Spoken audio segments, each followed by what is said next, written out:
네, 첫 번째 테마 얘기는 역시나 중동 이슈입니다. 2주 안에 결정을 하겠다. 외교적으로 해결을 할 것이냐, 군사 개입으로 해결을 할 것이냐를 두고 제가 듣기로는 내부적으로도 의견이 좀 엇갈린다고 들었어요. 어떤 상황인가요? 네, 지금 전쟁 분위기가 빨리 끝난다고 하셨던 것 같은데. 저는 개인적으로 저한테 물어본다 그러면 네. 저는 주말 일요일 사이에 네. 대화가 될 것 같아요. 네. 오, 저는, 누구랑 누가요? 하메네이하고 트럼프가 돼서 잘 될 것 같습니다. 저는 개인적으로. 그래요? 주말 사이에? 예. 왜냐하면 저는 개인적으로 이게 만약에 진짜 군사 개입 하려고 그러면 네. 이렇게 떠들고 하겠습니까? 그냥 했겠죠. 저는 이렇게 한 게 뭐냐면 트럼프의 과거의 타코처럼 한 거기 때문에 네. 이미 얘기하고 나서 약간 뜸을 들이고 나서 결과를 얘기할 거기 때문에 저는 주말 사이에 나온다는 거. 네, 틀리겠지만. 네, 트럼프 대통령은 지금 이미 공격을 승인한 상태이긴 하지만 또 이란에 핵 포기할 수 있는 기회를 또 주기 위해서 지금 최종 명령은 보류한 것으로 지금 보이는데요. 네, 지금 하지만 또 이란은 또 만약에 미군이 개입할 경우에는 회복할 수 없는 피해를 줄 것이라고 이런 또 팽팽한 긴장감을 주고 있습니다. 네, 지금 아까 말씀하셨듯이 지금 2주간의 이 시간이 지금 외교적으로 할 수 있는 마지막 시간으로 지금 보고 있습니다, 시장은. 예, 그렇죠. 그래서 뭐 채팅창에서 말씀하시는 대로 그냥 전형적인 트럼프식 화법이다라고 얘기는 하고 저희도 그렇게 믿고 싶은 상황이기는 한데 이게 워낙에 예민한 이슈다 보니까 이게 진짜 이렇게 또 똑같은 식으로 그냥 전략일 뿐일까에 대해서 막 이렇다고 말씀을 드릴 수가 없는데 근데 또 부사장님은 확실하게 이거는 맞다 이렇게 얘기해 주시니까 시원시원하네요. 저는 작전이면은 비밀리에 진행하죠. 네, 그렇죠. 그게 맞아요, 사실은. 지금 얘기해봤자 비난을 받고 있는데 굳이 비난받을 말을 뭐라 하겠습니까? 제가 볼 때는 그래서 약간 쪼은 다음에 원하는 결과를 얻는 과정이 아닌가. 약간 트럼프식 화법이 이런 거라고 볼 수 있습니다. 저는. 예. 네, 맞습니다. 그리고 또 저희가 또 미군이 또 투입이 된다 안 된다 해서 굉장히 중요한 지금 가장 중요한 이슈인데요. 그렇죠. 만약에 미군이 개입한다면 세 가지로 좀 볼 수 있습니다. 만약에 또 제한적인 개입을 할 수가 있고, 만약에 정보 지원만 주는 최소한의 개입을 한다는 거고, 그리고 마지막에 두 번째는 공동 공습입니다. 이스라엘과 이란이 같이 함께 공습을 하는 거고요. 그리고 마지막으로는 그 미군의 주도적인 전면 개입이 있습니다. 네, 하지만 지금 두 국가가 원하는 것이 이란과의 핵 협상이 아니고 핵을 완전 포기한다는 것을 원하고 있기 때문에 뭐 다 아시겠지만 이란을 핵 포기를 완전하게 저지를 하기 위해서는 포르도라는 지역의 타격이 굉장히 중요한데요. 근데 이 타격을 하기 위해서는 지금 이란의 무기로만 절대 안 되고요. 네, 이란의 무기로만 절대 안 되고 이것이 그 미국의 무기가 필요한 상태입니다. 네, 미국의 무기가 필요한 상태이기 때문에 이 만약에 핵 시설을 완전 파괴를 하기 위해서는 미군이 절대적으로 또 개입을 안 할 수 없는 상태이기 때문에 굉장히 지금 중요한 또 트럼프도 머리가 아픈 상태일 것 같습니다. 그 말씀하신 무기가 벙커버스터 얘기하는 거죠? 네, 맞습니다. 네, 지금 그림에 보시면 이란이 가지고 있는 무기가 GBU-28인데요. 지금 아랄 쪽에 있는 중간에 있는 건데요. 이것이 지금 그 포르도 지역을 파괴할 수 없는 부분 입니다. 왜냐하면 포르도가 100m 아래까지 있기 때문에 하지만 지금 위에 있는 GBU-57이 지금 필요한 상태인데요. 이것은 지금 미국이 보유한 상태로 미국이 이스라엘에도 빌려주지 않는 왜냐하면 최고의 무기이기 때문에 함부로 빌려줄 수 없는 상태이기 때문에 만약에 포르도 지역을 타격을 하기 위해서는 미군이 절대적으로 또 투입할 수밖에 없는 상황이 또 있습니다. 그러니까 이게 지금 이스라엘 혼자서 할 수가 없는 상황이라는 점이 첫 번째 포인트고 미국이 그러면 정말로 벙커버스터를 지원을 해줄 것이냐가 두 번째 포인트고. 네, 어디까지 지원을 할 것이냐, 그렇죠. 정보만 제공을 할 것이냐, 아니면 합동을 할 것이냐가 또 중요할 것 같고요. 그리고 또 가장 또 중요한 것이 지난주에 이미 그 미국과 중국과 그리고 정보가 빠른 러시아가 이미 또 대피를 했다고 하더라고요. 네, 이미 항공은 또 폐쇄가 되었기 때문에 지금 뭐 육상이나 배로 지금 대피를 경고를 내렸다고 합니다. 예. 근데 그리고 또 제가 말씀드리고 싶었던 마지막 포인트는 이스라엘은 확실히 그 핵시설을 때리고 싶은 것 같은데 맞아요. 진짜 미국도 과연 그렇게까지 원하는가가 중요한 포인트가 될 것 같거든요. 어떻게 보면은 되게 어려워 보이지만 되게 쉬워요. 이란의 그 핵을 없애려면 미국이 개입하지 않을 수가 없는 거고 그러면은 이제 미국의 의도가 중요한 거죠. 진짜 저 핵을 없애야겠다라고 생각하는 건지 아니면 핵을 없애는 척하면서 협상을 타결하고 싶어하는 건지 이 둘 중에 하나인 건데 이란은 뭐 이스라엘은 뭐 선택지가 없는 상황이고요. 예, 근데 그에 대해서 미국 국민들의 여론이 어떤지가 좀 궁금합니다. 네, 지금 또 트럼프가 가장 또 중요한 게 내년에 또 중간 선거가 있기 때문에 미국 국민들의 또 의견을 굉장히 중요하게 보고 있는데요. 그러니까요. 대부분의 미국 국민들은 지지하지 않고 있습니다. 이게 중요하죠. 네, 네. 근데 뭐 공화당 내부에서도 뭐 23%밖에 지지를 하지 않고 있는데요. 네, 이게 뭐 지지자 중에 또 63%가 지금 외교적 해법을 또 원한다고 보고 있습니다. 아무래도 미군이 개입을 했었을 때는 장기적인 개입과 또 미군의 또 리스크가 또 상당하기 때문에 또 국민들도 원하지 않을 것 같습니다. 국민이 원하지 않으면 하지 않아야죠. 그렇죠. 그리고 돌려서 말하면 결국 이런 그 상황들을 다 알고 있기 때문에 트럼프가 이주를 제시한 것도 사실은 그러니까 협박이 아니라 협상을 하고 싶다라는 뜻인 것 같아요. 그렇죠. 본인의 마음을 표시한 거죠. 그렇기 때문에 부사장님도 아니 만약에 작전을 할 거면 이주가 무슨 소용이냐. 그렇죠. 그냥 몰래 가서 때렸겠지라고 얘기하시는 되죠. 거잖아요. 트럼프도 저희 같이 고민 중에 있지 않을까요? 그랬으면 좋겠는 거죠. 그랬으면 좋겠지만 트럼프도 그거를 가서 때려서 결국 방송에 나와서 피해를 줄까 싶으면 안 될 것 같고 또 한 가지는 벙커버스터 한 방으로 안 끝난다면서요. 그렇죠. 또 두 방을 쏴야 되는데 90m 밑에 있어서 벙커버스터 한 방이면 60m밖에 못 가는데요. 근데 이게 B2에 2개밖에 안 실리니까 그리고 그대로 고자세에 또 타격을 해야 되는 또 리스크가 있기 때문에 주변에 하는 얘기 뭐냐면 만에 하나 엇나가면 두세 개 더 써야 되는 거죠. 근데 싸우는데 만약 엇나가면 피해가 어마어마할 거기 때문에 그러네요. 그때로 후폭풍을 얘기한다는 겁니다. 만약에 누가 감당합니까? 어떤 민간인 피해가 나오면 나오지 않겠습니까? 저는 개인적으로 트럼프가 이렇게 강세를 보이지만 강인한 사람이지만 이런 얘기 들으면 섣불리 하기 쉽지 않을 것 같다. 저는. 그리고 솔직히 뭐 제가 만약에 미국 트럼프 입장이라고 생각해도 제일 베스트는 손에 피 안 묻히고 하는 게 베스트잖아요. 제일 베스트죠. 누가 본인이 꼭 그렇게 나의 어떤 피해까지 감수해 가면서 원하는 걸 얻으려고 하겠어요. 그렇기 때문에 상식적인 판단으로는 여러분께서 생각하시는 것도 그렇고 저희가 생각하는 것도 그렇고 협상일 가능성이 상당히 높기는 합니다. 네, 그렇죠.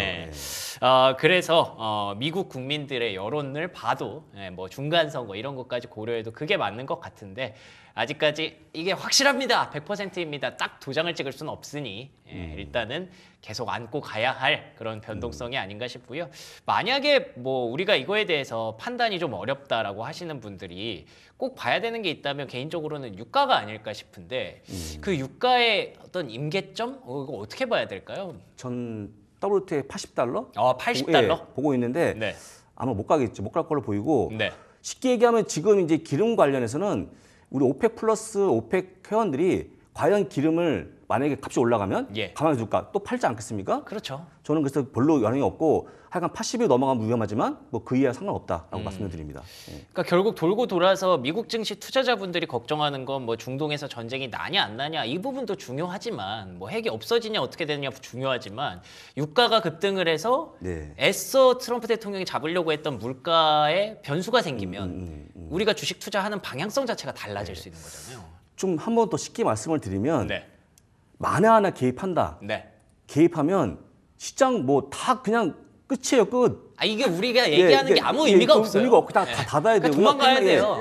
이란이 인구가 9천만 명인데 거기서 만약에 테러 위협한다고 생각해 보십시오. 그렇죠. 그러면 끝이기 때문에 그냥 그 다음 얘기 없는 거라서 솔직한 얘기로 이게 안 되면 말이 안 되는 순간 많은 거죠. 말이 안 되는 거 아닙니까? 그렇죠. 저는 그렇게 보기 때문에 하나 안다 중요한 게 아니고 언제 해당이 되는 거냐라고 보는 게 맞지 않을까 생각합니다. 그렇죠. 또 2주를 얘기하는 상황인데 일단 부사장님은 주말 안에 뭔가 조금 실마리가 나올 거다라고 얘기를 하시고 채팅창에서는 그럼 또 트럼프가 2주 동안 뭐 할까? 뭐 이런 생각을 할 수가 있을 것 같은데 가만 생각해 보면 그 생각도 들어요. 이 7월 며칠까지로 데드라인 잡혀 있는 게 진짜 많잖아요. 7월 9일까지 90일 관세 유예돼 있고 그렇죠. 그다음에 미중 간에도 뭔가 해야 될 거고 지금 뭐 기사 보다 보니까 들어가 있죠. 그 독단적인 소송 항소 내부 항소도 7월 30일까지 그리고 또 예산안도 7월까지죠. 맞습니다. 7월까지 해야 될 게 너무 많아요. 그래서 다른 거 좀 정리해 놓고 하려고 하지 않을까 정도로 일단 최대한 열심히 저희가 이제 좀 생각을 해봅니다. 그게 맞기를 바랄 뿐이니까 부사장님께서 얘기하셨던 WTI 한 80달러 선 여기를 만약에 이탈하지 않는다면, 상회하지 않는다면 시장은 우리가 예상하는 시나리오대로 일단 맞춰가고 있구나, 이렇게 생각하시면 될 것 같습니다. 자, 그러면 두 번째 주제로 넘어가 보도록 하겠습니다. 여러분께서 또 굉장히 요즘 흥미롭게 보고 계시는 지니어스 액트, 코인베이스가 오히려 최대 수혜주가 될 수 있다. 아니 원래 요즘 가장 핫한 종목은 서클인데 그렇죠. 네, 왜 코인베이스를 얘기하시는 겁니까? 네, 코인베이스에서 좀 간단하게 말씀드리면 코인베이스는 미국 내에서 가장 높은 점유율을 차지하고 있는 암호화폐 플랫폼입니다. 네, 코인베이스는 USDC의 공동 개발자인데요. 네, 그렇게 그리고 또 유통 파트너입니다. 그래서 지니어스 법안에서 이제 법안 통과됐었을 때 가장 수혜를 받을 것으로 예상을 하고 있는데요. 네, 지금 두 기업의 관계는 아까 말씀드렸듯이 USDC를 유통하는 기업으로서 지금 만약에 서클이 USDC를 발행을 하고 널리 유통을 하게 되면 자연적으로 코인베이스가 이득을 보게 됩니다. 이거에 대해서 그러니까 요즘 좀 얘기가 많은 게, 사실 스테이블 코인을 발행한 회사는 서클인데 코인베이스가 너무 많은 걸 가져간다라고 해서 둘 사이에 약간 좀 신경전이 있는 것 같더라고요. 네, 맞습니다. 만약에 USDC가 발행하는 이자 수익과 거래 수수료가 있으면 코인베이스와 나눠 갖는 구조입니다. 그렇죠. 그러니까 코인베이스는 한 50% 정도 이상을 가져가는 걸로 알고 있는데, 지금 보시면 지금 코인베이스는 USDC 발행량이 또 지분을 20% 보유하고 있습니다. 그리고 만약에 또 지금 예를 들면 2024년도에 서클의 매출이 16억 7천만 달러인데요. 이 중에서 60% 이상이 유통 비용으로 빠졌습니다. 그럼 60%가 이제 코인베이스로 가게 되는 건데요. 그래서 코인베이스가 대부분의 이제 서클이 이제 매출이 높아지면 높아질수록 코인베이스는 자동적으로 매출이 더 많아지는 구조입니다. 아니 그러면 작년에 서클의 매출이 16억 달러였는데 그 중에 10억 달러가 코인베이스가 먹은 거예요? 네, 그렇죠. 60% 이상이 코인베이스가 그냥 코 안 풀고 가져간 겁니다. 이게 이 플랫폼이 왜 그런 말 하잖아요. 진짜 봉이 김선달이라고. 메타. 그렇죠. 그런 거죠. 사실 뭐 멀리서 찾으면 또 메타인 거고 가까이서 찾으면 뭐 카카오 네이버인 건데 이게 코인베이스가 이제 오히려 그 스테이블 코인 지니어스 액트의 주인공이 될 수도 있다라는 얘기를 하고 계시네요. 그래서 조금 더 보시면 그래서 서클의 입장에서 본다면 지금 굉장히 지금 도전 과제에 지금 들어가 있는데요. 코인베이스의 의존도를 조금 줄이려고 또 많이 노력을 할 것입니다. 하지만 지금 2029년도까지 지금 이 구조가 바뀌어져 있지 않는 상태고요. 그 이후에 또 계약의 재협상이 있습니다. 그리고 두 번째는 또 USDT 또 시장 점유율을 또 충분히 추월을 해야 되는 상황이고 또 좀 생태계 구축도 지금 시급한 상황입니다. 그렇죠.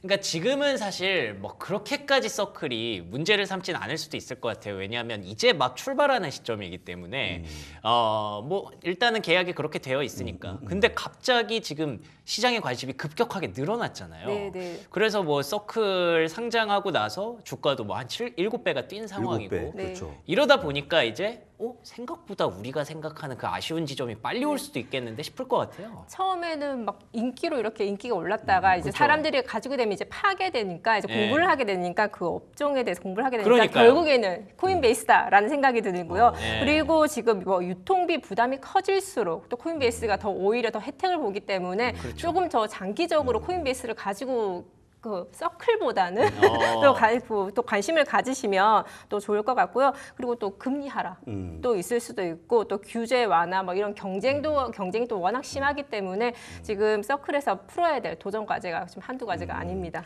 지금 쉽게 얘기하면 코인베이스가 백화점이라고 그러면 서클은 그 들어와 있는 상점 같은 게 너무 좋은데요, 비유가? 딱 그런 개념. 실제 그런 기회를 하기 때문에 아무리 서클이 번다 치더라도 코인베이스 수익을 따라갈 수 없다. 이런 것을 얘기하고 있고 오늘 현재 지금 서클의 PER이 620배입니다. 620배. 그거는 테슬라는 얼마죠? 테슬라보다 훨씬 물론 그렇지만 중요한 게 뭐냐면 아직 벌고 있는 수익 자체가 크지 않다는 거예요. 그러니까 기대감이 반이기 때문에 제가 볼 때는 다음 주에 만약에 이런 주가가 유지가 되면 분명히 경고가 나오지 않을까. 그거는 일단 숨겨놓기로 하죠. 숨겨놓고? 서클 PER이 몇인지는. 맞습니다. 그 매출과 또 수익이 이건 또 워낙 또 다르기 때문에 그걸 이제 잘 구분하셔서 이제 서클 투자하실 때 유념하셔야 될 것 같습니다. 아 근데 진짜 부사장님 그 비유가 정확했던 것 같아요. 백화점인데 거기에 서클이 들어가 있는 거예요. 맞아요, 근데 맞아요. 지금은 그 코인베이스라는 백화점을 가는 이유가 서클을 가기 위해서 가는 거니까. 그렇죠, 그렇죠. 예. 들어가면 다 자기 돈 되는 거죠. 예, 백화점 그래서 주인은. 지금까지는 서클이 위력을 약간 갑이 아닌 갑인 느낌인데 요게 이제 어느 순간 바뀔 수도 있기 때문에 뒤에 더 큰 사람이 있는 거죠. 그쵸, 그걸 조심하는 거죠. 그런 거네. 백화점 안에 있는 약간의 루이비통 같은 매장이 그쵸. 있는데 네. 아무리 루이비통이 잘 나가도 백화점 주인만큼 벌겠습니까? 이런 얘기하는 거예요. 그렇죠. 네, 맞습니다. 근데 지금은 코인베이스에만 있는 루이비통이다 보니까 네. 거기를 가는 사람들이 더 많은 건데 네. 그래서 지금 그 개인 투자자들의 선택지도 네. 사실은 코인베이스보다는 서클이 좀 더 많죠 지금. 네, 사실 저희가 코인베이스는 한동안 그 주가가 좋지 않았습니다. 맞아요. 서클만큼. 네. 네. 최근에 지니어스 법안 액트가 통과하면서 한 10% 이상이 좀 뛴 거지, 네. 네. 상승한 거지. 지금까지 계속 서클이 이제 주가 상승 컸었고요. 지금 이미 지금 서학개미 순매수가 또 2위입니다. 야, 이 테슬라를 저희 이겼네요. 또 테슬라를 이겼어요. 저희 또 서학개미 또 분들이 워낙 또 아 물론 TSLL은 못 이기지만 네. 그래도 테슬라를 이긴 거는 의미가 있네. 아이온큐도 거의 양자도 2배 차이가 이겼어요. 나고. 예, 예. 네. 네, 달리는 말에 올라타야 되나요? 아 이게 좀 소문이 났네. 조금 아. 이게 예. 그러면은 네. 이제 역으로 생각했을 때 서클 대신에 코인베이스가 맞을 수도 있을 것 같다는 생각도 너무 드네요. 많이 올라갔다라고 생각하시면 예. 이제 코인베이스에 또 투자를 또 보시는 게 어떨까라는 생각이 듭니다. 코인베이스 PER은 그 정도는 아니죠 지금. 600배 막 이렇진 않겠죠? 코인베이스는 얼마 제가 봐드릴게요. 아, 예, 코인베이스는 좀 궁금하네요, 실시간으로 갑자기. 봐드리면 채팅창에서 막 코인베이스 더 살 걸 이러면서 제네시스 살까 뭐 랭글러 살까 이 얘기하고 계셔가지고 코인베이스 38배밖에 안 됩니다. 적당하죠. 괜찮네요. 적당하죠. 예. 이런 개념인데 그리고 이 약간 좀 이 트렌드 주식에 비하면 또 굉장히 또 저렴한 느낌도 들고 38배 그렇죠, 정도면 그렇죠. 네. 그렇죠. 몇백 배 보다가. 이 네. 세상에 대해서만큼은 38배가 굉장히 저렴해 보이는 네. 그런 효과를 만들어주고 있는데 그럼 여기서 한번 여쭤볼까요? 연구원님 코인베이스 대 서클 지금 산다면? 저는 코인베이스를 아, 하겠습니다. 좋아했으니까. 네, 너무 비쌉니다. 그쵸. 서클은 너무 비싸다. 네. 사실 우리는 어제까지 서클이었는데 부사장님은요? 갑자기 오늘부터 코인베이스. 바뀌었어요? 예, 저는 가야 될 것 같은데. 예. 근데 지금 프리정에서 뭐 서클이 $200로 넘어가고 있는 예, 구간이니까 넘어갑니다, 지금. 예. 일단 단기적으로 조금 불안한 구간이기도 하고 아까 그 연구원님이 말씀해주신 것처럼 오히려 서클은 금리가 만약에 계속 떨어진다고 가정을 하면 이거는 좀 악재가 될 수도 있어요. 연준에서 또 2번 정도 이야기를 했었죠. 예. 9월에 유력하죠. 네. 예. 그러니까 이게 계속 지금 금리가 올라가야만 서클이 힘을 받는 게 금리가 올라가면 올라갈수록 이거 뭐 미국의 국채를 뭐 수요가 또 힘들어진다, 어려워진다. 도대체 어떻게 해결해야 되냐? 빨리 서클을 더 활성화시켜야 된다. 이렇게 돼서 서클이 기대를 받을 수 있는 건데 금리가 떨어지면 생각보다 미국 국채 수요가 괜찮나 보네. 막 스테이블 코인 천천히 가도 되겠네. 이럴 수도 있거든요. 근데 역으로 코인베이스는 금리가 떨어지면 그러면은 코인 투자 많이 하겠다. 이러면서 또 수혜가 될 수도 있는 부분이라서 그런 차이가 좀 있는 것 같아요. 서클이 진짜 시간에서 211을 갑니다 지금. 네, 맞아요. 211달러. 항상 또 그런 생각 예, 들죠. 예. 왜 안 샀을까라는 아쉽죠. 근데 뭐 일단 늦었죠 많이. 다들 지금 오히려 예. 조금 좀 조정을 받아주라, 눌려주라 이 얘기를 하고 계시네요. 다들 그걸 보고 계실 거예요. 못 네. 들어가신 분들은. 네. 그렇죠. 아니 근데 그러면은 근본적으로 모든 분들이 지금 스테이블 코인에 대해서 기대감이 굉장히 높은 건데 미래에 막 진짜 스테이블 코인 잘 될 것 같은지까지 생각할 상황은 아닌 거죠 지금은. 지금은 일단 이 이벤트가 좋은 거죠. 그렇죠. 자체가 좋은 거고. 예.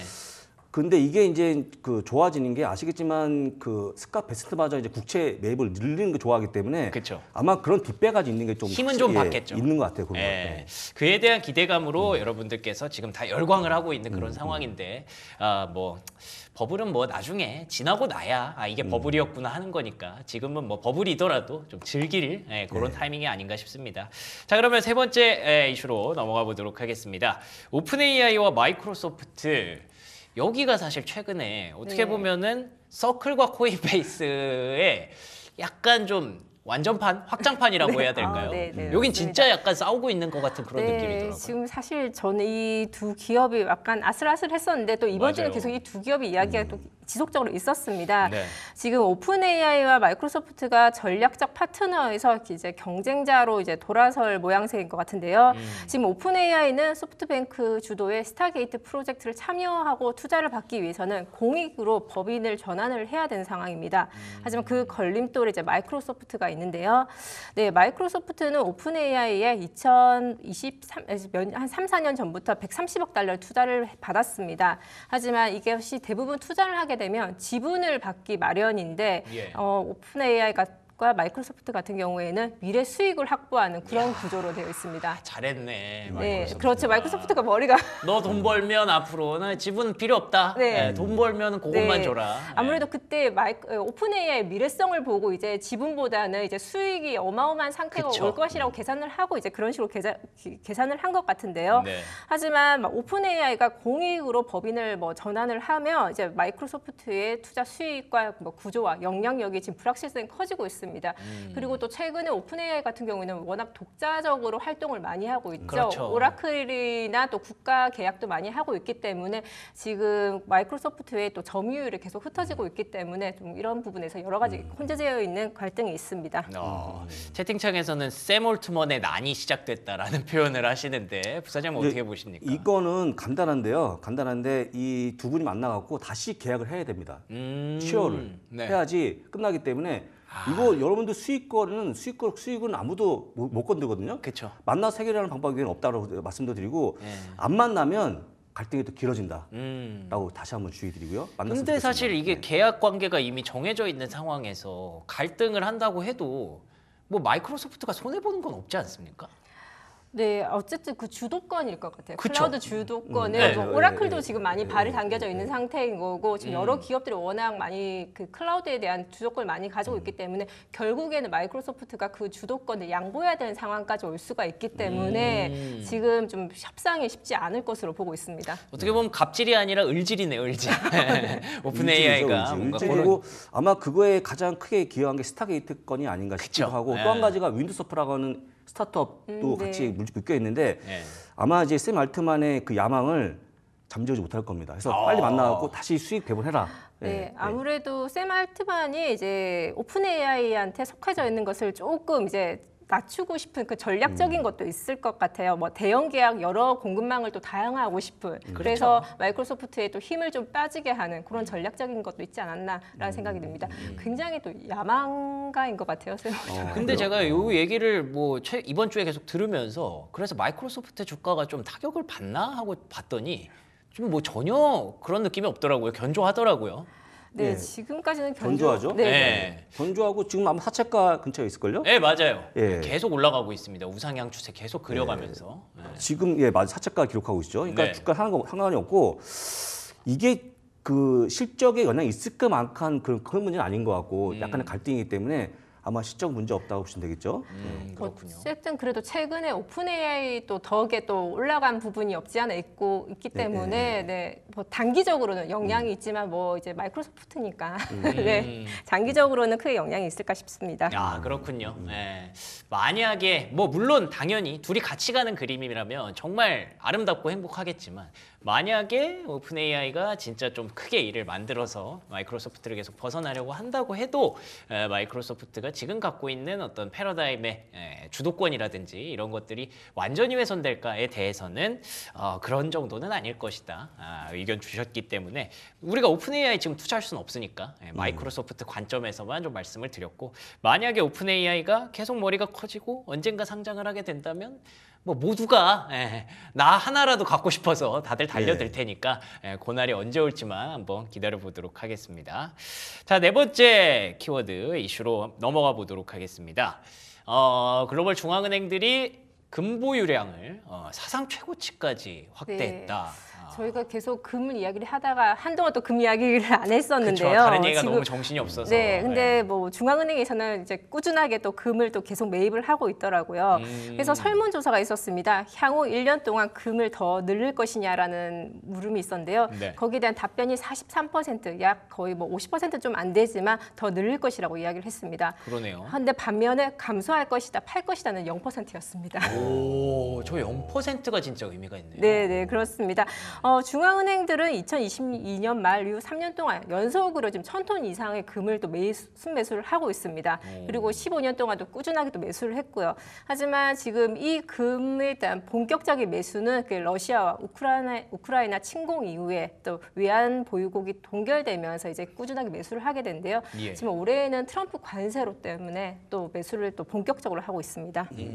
그러네요. 진짜 뭐 올해를 따지고 보면은 불확실성 덩어리잖아요. 변동성 예. 덩어리고 그렇다 보니까 금값이 사상 최고치를 찍고 나서도 계속 안 빠지고 그 위에 있더라고요. 그렇기 때문에 0% 팔지 않겠다라는 대답으로 가는 것 같고 계속 이렇게 늘려간다고 한다면 뭐 금값에 대해서 여전히 걱정할 필요는 없을 네, 것 같아요. 그렇죠. 금은 제가 차트 하나 보여드리면 이해될 것 같은데 예. 금이요. 금 보시면 금이 1년 동안에 42% 올라갔죠. 야, 이런 이게 해가 파란색. 있었나요? 밑에가 S&P 500이기 때문에 와, 이러면 금을 안 팔죠, 당연히. 그렇죠. 너무 좋은 거 아닙니까? 네, 그래서 저는 맞습니다. 충분히 올해 금이 필요해 보이고 성공 투자하는 걸로 보여요. 이게 투자하시는 분들은. 맞습니다. 예. 이렇게 사실 금이 올라가면서 달러 비중이 낮아졌습니다. 그러네요. 네네. 반대로 달러는 네, 예. 뭐 달러 비중에 뭐 국채 포함해서 지금 전 세계 준비 자산의 46%가 지금 미국 달러가 내려왔습니다. 이에 반해서 금 비중은 금방 말씀하셨듯이 20%까지 상승을 하게 된대요. 하지만 또 뭐 전문가들은 달러가 단기간에 뭐 주요 준비 자산 뭐 지위를 잃을 수는 하겠지만 장기적으로는 여전히 달러와 국채 강세를 강조하고 있습니다. 그렇군요. 그렇죠. 그것도 좀 궁금하네요. 달러와 금 중에 지금 과연 어떤 선택지가 좀 더 매력적일까에 대해서는 사실 금값은 어떻게 보면은 지금부터 막 치고 올라가겠다라는 생각 들기는 어렵잖아요. 예, 그렇죠. 예, 근데 반대로 달러는 지금 100 밑에 있기 때문에 지금 천천히 모아놔도 좋지 않을까라는 생각도 또 동시에 들거든요. 어떻게 보십니까? 글쎄요, 달러보다는 금이 더 낫지 않을까 단기적으로는 싶은데요. 단기적으로 지금은 좋아 보이고 금은 또 저희가 없는 유일한 또 저희 장신구니까. 아, 네, 그렇죠, 그렇죠. 다 있는데. 맞습니다. 그러니까 금이 금은 저 위에 가격이 있는데도 네. 사실 급락한다 떨어진다라는 생각이 잘 안 들어요. 예, 쉽지 않고 그다음에 또 그 중국 분들이 워낙 좋아하지 않습니까? 그렇죠. 빠질 일이 있을까 싶기도 하고 그리고 이제 사실 보게 되면 달러가 좀 약해진 것에 따라서 최근에 서학개명 많이 들어왔기 때문에 예. 달러 약해진 거의 가장 큰 수혜는 우리가 본 게 아닌가 생각이 들고 어차피 달러가 싸지면 많이 투자하는 거니까 그렇죠. 그거 외에는 저는 별로 없다고 보시면 될 것 같습니다. 아, 그러네요. 굳이 막 달러를 사야겠다라는 생각보다는 예. 일단 그냥 미국 주식 사야겠다라는 생각으로 또 임해도 그렇죠, 되겠네요. 그렇죠. 그렇군요. 근데 6월 들어서 지금 금보다 은이 더 많이 올라가고 있습니다. 아, 그래요? 네네네네. 은이 보통 금을 따라간다고 얘기는 네, 들었는데. 올해만 6월이죠. 지금 한 20일 정도 됐는데 그 은 가격이 12% 급등을 했습니다. 12%요? 네네. 근데 하지만 올해도 이번 달에는 금은 한 2% 정도 상승을 했는데 예. 은은 12% 급등을 하면서 이제 뭐 은 같은 경우에도 뭐 태양광이나 신재생 에너지의 주요한 산업재이기 때문에 지금 동시에 지금 뭐 달러나 국채보다는 이런 주요 광물에 이렇게 투자를 많이 하고 있는 것 같습니다. 아, 그렇군요. 금과 은이 이렇게 앞서거니 뒤서거니 하면서